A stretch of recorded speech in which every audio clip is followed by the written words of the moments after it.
Welcome to the This Mum Loves Tech podcast, the go-to show for female business owners who want to simplify tech and get the support they need to grow their online businesses with confidence. I'm Nicola Walsh, your podcast host. I'm also a mum to two cheeky boys and I love tech, so you don't have to. I'm here to share actionable tips, tools and strategies that will help you streamline your business and make the tech work for you. So whether you're watching after the kids have gone to bed or listening while on the school run, let's dive into today's episode and make tech that little bit easier.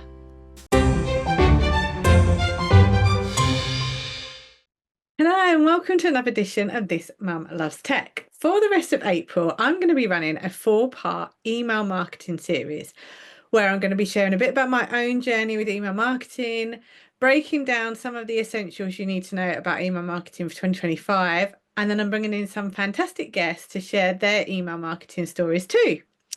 So to start us off, I'm going to be taking us behind the scenes of my email marketing journey, telling you a little bit about how it started, what I did wrong, what finally clicked, and why I believe email marketing is an absolute game changer for online business owners. So let's start right back at the beginning and where I first kind of discovered email marketing. It was while I was doing the Tech Pixies social media course, and Joy Foster, who runs that course, always stressed that the sales are in the mails. And the idea of social media is to then get people to join your email list and where you can then nurture them further and then go on to make sales. So after I learned how to use the different social media platforms to grow an audience, I then did my social media management certification. And this is where you had to do a 28-day campaign and put together a marketing plan of what the outcome of that campaign was going to be. And I decided that this is going to be the point where I was going to start my email list. So at the time, I had been working mostly with mums running product businesses on Instagram, because that's the last kind of employed role that I'd had before joining Tech Pixies, was focusing on a children's clothing brand. So I created a free guide on how to set up an Instagram shop because it was something that I'd seen a lot of people struggling how to do. So I created a step-by-step guide in Canva, made it into a PDF, and then I set up a free MailerLite account for people to subscribe for that guide, and it would automatically then send them the PDF upon sign up. And this is basically my first ever lead magnet. So lead magnet, freebie, whatever you want to call it, they're the ways of getting people onto your email list. And as part of the 28-day campaign for that social media certification, I did a mixture of posts that promoted the guide, shared useful tips, encouraged people to get to know me. So I think that first campaign got me about 18 people on my list. Now, just to stress, I'd only had, I think it was about 200 followers at that point, and a lot of them were people from the Tech Pixie course. So it was kind of my first time of really going out to who my ideal client was. Hopefully I'd created something that they wanted. So actually I was really pleased. My goal was only to get 10 people. So to get 18 actually then surpassed that goal in just those 28 days that I was running that campaign. So that's a little bit about my very first kind of foray into email marketing. I had a baby in 2022. So the main focus of me getting that campaign done, the original social media certification, was I needed to get it done before I had the baby. It'd been something I'd kind of been sat on and hadn't been doing, but I love a deadline. So giving me that deadline, giving me that push to get that campaign done and get my CPD certification. But then I had the baby. So everything kind of stopped. So fast forward to 2023, I was coming out of that newborn bubble and I realized really that my ideal client had changed. I wasn't really working with as many product businesses anymore, mainly because that's not what I knew best. I was a service-based business, and I realized that although I still could help product-based businesses, I was much better with looking at more service-based businesses and how they could use social media to grow their audience.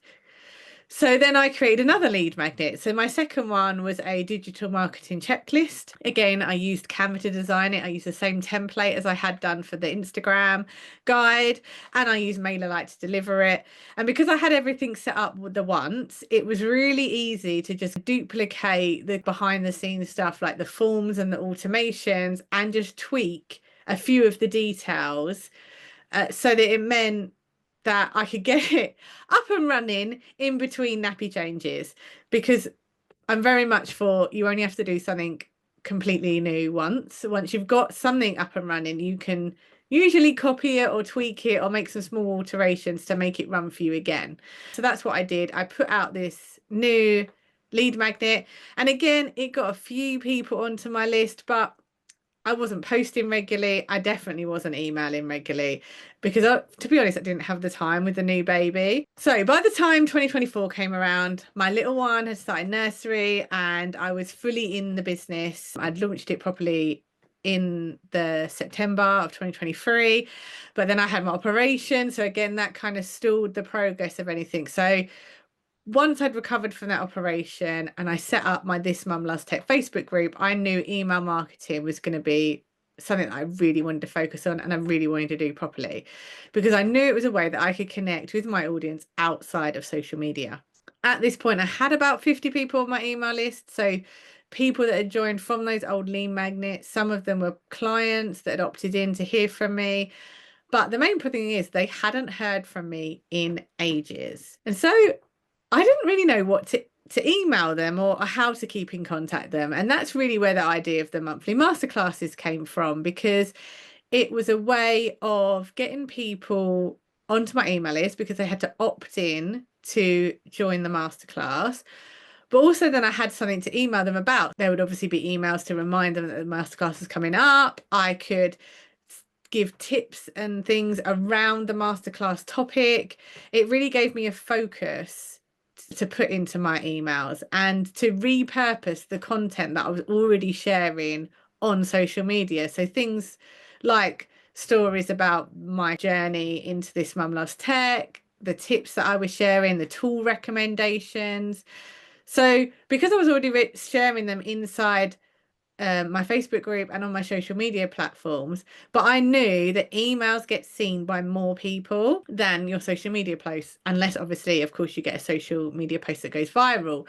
So the chances were that even if they were following me and they were also on my email list, they hadn't actually seen the original post, or maybe they'd seen one or two, but not all of it. So I would almost use my emails as kind of a summary of the topics that I'd talked about that week, and use maybe ChatGPT to help me put a slight different kind of spin on it, or a different focus to the emails than I had with the social media content.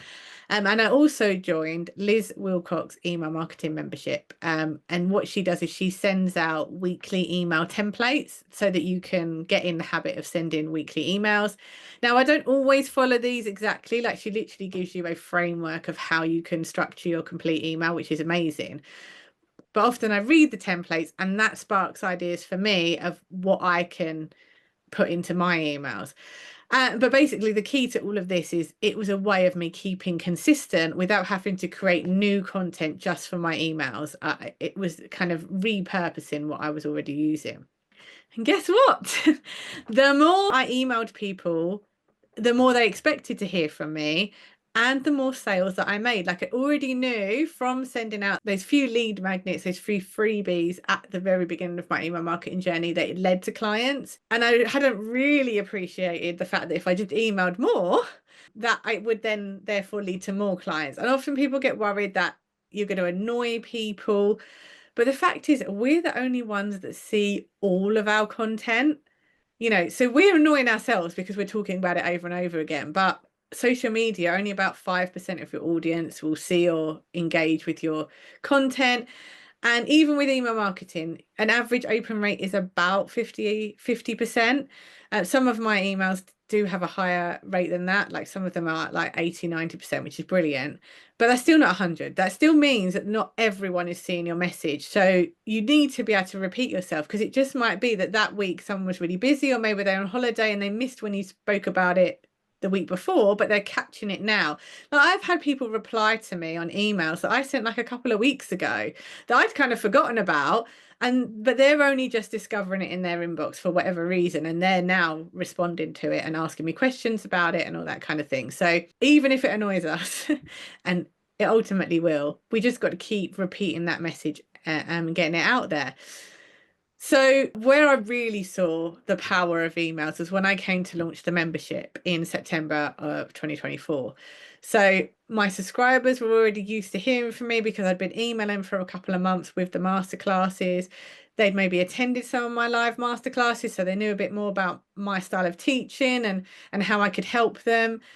And some of them had already joined the wait list to then become part of the membership. And I set myself a goal of 10 founding members. And I was going to be really happy if I got 10 people into this membership, because all I was offering them was the replays initially of those masterclasses. There wasn't going to be much else to it at that initial point.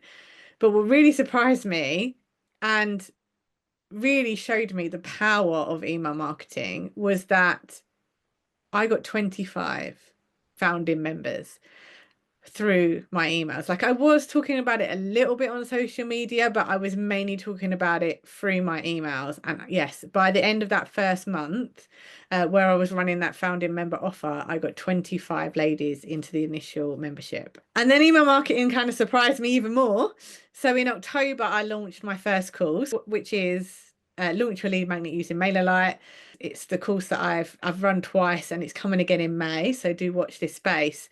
But when I was launching it for the very first time, I had put a wait list together off the back of a masterclass that I'd run on email marketing, and I did email them first and offered them first offer because it was at beta price, and I explained it was never going to be this price again, which it hasn't been. And I actually didn't have time to promote it on social media because my course is runs in very small groups, and this initial beta group only wanted 10 people because I just wanted to test that what I was going to teach was going to work, and I really wanted to get like real connection with the ladies on the course. And those 10 spots sold out in 2 days just via my email. Like, I didn't have time to put it on social media because the people that were on my email list were already ready for this course. And I actually then got people who missed the opportunity because I was, as hard as it was to cap it at 10, I wanted to stay true to what I'd said and keep the group small. So I then had people on the wait list for the next one, which I then ran in January. But yeah, I just couldn't believe how quickly those spots went. And it was all through emails. As I said, I didn't get a chance to do any other marketing. So honestly, email marketing has been the biggest driver of sales in my business over this last year. It's allowed me to grow the membership, to launch the course, to get people listening to my podcast that I launched this year. I do post on social media about these things as well, but I can see from the results in my email marketing where people have clicked and where people have then become clients from these emails, because you can see in the kind of analytics of your email marketing what people have opened your emails, what people have clicked on your emails, what people are replying to your emails. So I can see there's a direct link between the growth of my business and the people that are on my email list. So since I've been getting serious about emails, I've seen firsthand how effective it is than just relying on social media alone. Because let's be honest, your posts get lost in the algorithm. You don't know who is seeing them, whereas your emails, as long as you've got them authenticated correctly, will land in your subscribers' inboxes. And then all you've got to do is just make them enticing enough for them to open them, but they are at least there. And as I said, sometimes people come back to them if they're kind of busy or they've been away or something, they're still there, whereas that social media post is long gone. And a small engaged email list converts way better than a large disengaged social media following. You can have a lot less people that you're speaking to on your emails than you're trying to reach on your social media. And you own your email list. So we don't know if a social media platform is going to be taken away from us, if they're going to change how it works overnight and, you know, mess up all our marketing plan. Whereas email's not affected by that. Like I said, as long as your email gets in that inbox, and I've obviously got my spam to sales training that can help ensure that you get all that right authentication done, then as long as you're in that inbox, then you've got a chance of being of your subscribers opening it and reading it and then going on to become clients. Because email marketing is not just about sending in a weekly newsletter. So many people I see like, what do I post? What do I email people? Why would I need email marketing? I'm not going to send a newsletter. But email marketing does so much more for me than just send those newsletters. It is the central communicator for the whole of my business. It is how I promote my offers and my services and share exclusive discounts with my subscribers, keep them in the loop of what's happening. But also, when someone signs up for those free masterclasses that I do, it's the email marketing platform that automatically delivers them the Zoom link that they need. It's the email marketing platform that gives them the reminders when those calls are happening. If someone books a one-to-one session with me, they get an email with the details of how to schedule their call, of what maybe is going to happen during the call. And all of that is done through the email marketing platform. It's freeing me up time to be able to do other things, knowing that the emails are going to be sent that they need to get. If you buy one of my mini trainings, I was saying about spam to sales, or you join the membership, the access details to get onto the online platforms where those courses are stored, they are sent straight to your inbox. I don't have to be involved in any of that process. So it gives frees me up time to then make connections with new people, to bring them into my world and not have to worry about doing all that admin side. That's all taken care of by my email marketing platform. My email list also helps me send call reminders for the membership, podcast updates when a new episode is released, shares tech tips. There's lots of things that I can do with my emails beyond worrying about sending a newsletter. So if the newsletter part is what's holding you back, I would encourage you to still get started with email marketing, because there's all those other things that you could use it for to help take away some of the admin. And then think about what it is that you're posting on your social media, because if you can get a post out, you can get an email out. And I just wouldn't worry that you're repeating yourself, because we're the only ones that see all of it. And you don't need to have a huge email list to make an impact. At the time of recording this, I have less than 300 people on my email list, but I now have a membership of over 50 ladies in it. I've sold 2 rounds of my course. People have bought my mini trainings. I've had countless power hours with people. And I've found as well that once people get onto your email list and they're used to hearing from you regularly and working with you regularly, they're more likely to work with you again. That email list is that way of you kind of staying on top of people's minds, because if they hear from you regularly, when they come across a problem that you can solve, obviously in my case it's tech, if they get into a tech pickle, they know that they can contact me, and they know there's probably an email in their inbox that they can just reply to and ask the questions that they've got, which if they weren't hearing from me regularly, they maybe would have forgotten that I was there that could help them. Email's that way of just staying present in other people's worlds, because it's a noisy place, it's a busy place, people's inboxes get full. I mean, there's loads of people that I've signed up for and I really want to hear from them, but some weeks I just can't, so I have to just delete their emails. But I know that there's going to be another one that I can open and I can read and respond to when I'm ready to get support from them. But if they only emailed me that one time and then I didn't hear from them again, I'd probably forget that they were there. So just being regularly there, in whether they read it or not, is just important for helping your business grow, helping making connections with your clients.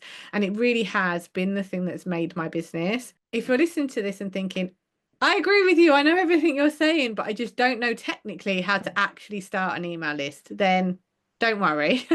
I have got you covered. Because I'm not going to lie, when I set up my email list in 2022, and I was doing the Tech Pixies social media management course, it was a lot simpler. You could just use any email address you wanted. But since February 2024, Google and Yahoo introduced those new spam protection rules. And these rules are brilliant at keeping our inboxes cleaner. They mean that there's just a few more steps that you need to take to get started with email marketing. and it's not quite as straightforward as it once was. But don't worry, as I said, I've got you covered. I have put together a free guide. It's my Email Made Easy, your 3-step startup guide. And it's going to walk you through how to choose your domain name, set up a professional email address, and select your email marketing platform, and explains about all the email authentication and what that means and how you need to go about it. You can download that guide now. The link will be in the show notes. But if you want to dive a bit deeper and really understand what's involved with email marketing, or the different steps you need to take to get it all up and running, I am running a free masterclass on Thursday, the 24th of April at 1 p.m, the essentials of email marketing for 2025. And in this masterclass, I'm going to be breaking down everything you need to know to start and grow your email list this year. So we'll cover how to ensure your emails land in inboxes and not the spam folder, the steps to getting people onto your email list, and then the legals that you must know when you are collecting email addresses, because there are, especially if you're based in the UK, there are GDPR rules that you need to adhere to when you are collecting people's data. And it's not as scary as it sounds. It's just making sure that you've got these few steps in place so that you can get your email marketing off the ground. And once you have done it once you've got that process in place of getting people on your email list, you can just keep repeating it again and again and again. I'm a big believer in never starting anything from scratch more than once. And the email marketing platform that I use, MailerLite, it really is easy to duplicate things that you've already created once and just change a few things so that you can release a new lead magnet if you want. Because I often tell people, a lot of people get hung up on choosing the right lead magnet. I just want to end with this little tip, and that is, yes, you can do research beforehand, find out what your ideal client wants, find out what they need, and hopefully create something that answers those questions. But until you get it out there, you don't know if it's what people want. So rather than spending too long worrying and perfecting the actual lead magnet, you need to get it out there and see if people are actually going to sign up to it. You can always change it. The way that I help people structure their lead magnets is you can update that PDF and it doesn't affect anything else. You can keep improving it and changing it as you learn more about how people are using it and what they might finding useful. But the actual kind of tech that goes on behind the scenes that connects it all together, that stays exactly the same. Like, I have had some feedback from my spam to sales training because I only released it the other week. And I've gone in and I've updated the videos, but I haven't had to change any of the actual email automations that people get when they join the course and when they then get access to the online training areas, because that's all stayed the same. It's just the actual content itself that is getting better as I'm getting feedback on it. And that's because the background system is the same. It's just what they get at the end that is different. And the way that that works for everybody is the background mechanics of the email marketing is the same for everybody. It's just what the wording of those emails say that is unique to you, and what they get at the end of it that's unique to you. But the actual systems that need to be put in place and the steps and the things, like I was saying, like the legals and all that kind of stuff, that's the same for everybody. So once you understand that and you can do that once, you can then repeat this for multiple things within your business or multiple sides to your business if you've got more than one. So I hope you found this helpful and you've learned a bit more about my email marketing journey and realized that I did not have it all sussed at the beginning. It has taken me a little while to learn about what it is that people want, what it is that people need. I've put out a few different need magnets over the last few years, and really kind of, it's taken me a while to understand about how I can be consistent. And having that free masterclass each month has been one of the ways of me staying consistent. It helps me centralize all my content, centralize the tips that I give people, because I know it's going to lead to this masterclass each month. So if you found this episode helpful and if you've got any questions about getting started with email marketing, I'd love for you to come and join the free This Mum Loves Tech community on Facebook. It's a space for female business owners to get support with the tech to grow their online businesses with confidence. So I'll put the link to that in the show notes, along with all the other links that I've mentioned in this episode. And I'd love for you to come and tune in next week, where I'll be sharing Sarah Jane's story. She's a business mentor, and we're going to be sharing her journey with email marketing over the last few months. So Have a good rest of the week, and I look forward to seeing you again on another episode of This Mum Loves Tech.